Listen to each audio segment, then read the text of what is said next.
Subscribe to our YouTube channel and press the bell icon to get the latest updates.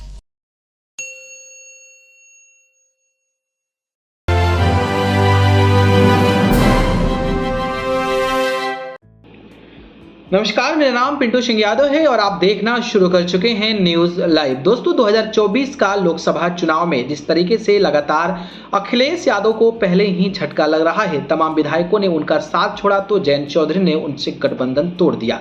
लेकिन अब ऐसा लगता है कि एआईएमआईएम के सुप्रीमो असदुद्दीन ओवैसी भी अब जो है अखिलेश यादव को गच्चा देने की तैयारी क्या कर रहे हैं, पूरी जानकारी आपको इस वीडियो में बताता हूं। तो चलिए शुरू करते हैं।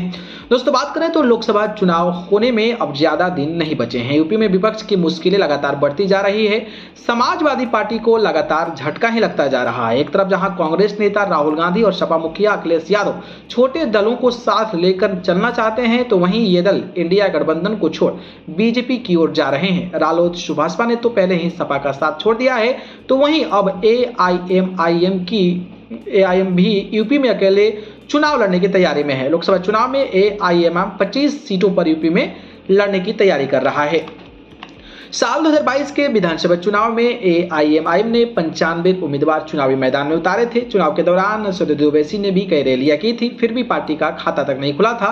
लेकिन एआईएमआईएम के चुनाव लड़ने से विधानसभा की कई सीटों पर समाजवादी पार्टी के वोट पर प्रभाव पड़ा था, क्योंकि सपा का वोट बैंक भी मुस्लिम है और एआईएमआईएम का वोट बैंक भी मुस्लिमों में है। वहीं अब लोकसभा चुनाव में इस बार एआईएम किसी भी पार्टी से गठबंधन नहीं होने पर पार्टी अकेले जो है 25 सीटों पर चुनाव लड़ने की तैयारी कर रही है।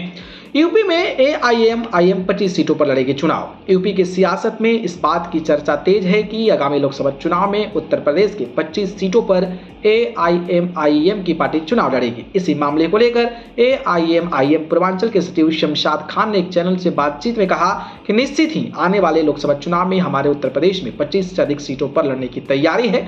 वाराणसी भी बहुत बड़ा केंद्र है, इसलिए हमने वाराणसी से भी प्रत्याशी के नाम पार्टी के शीर्ष नेतृत्व को भेज दिया है और ये भी बोला जा रहा है कि असदुद्दीन ओवैसी में यूपी लोकसभा चुनाव लड़ सकते हैं।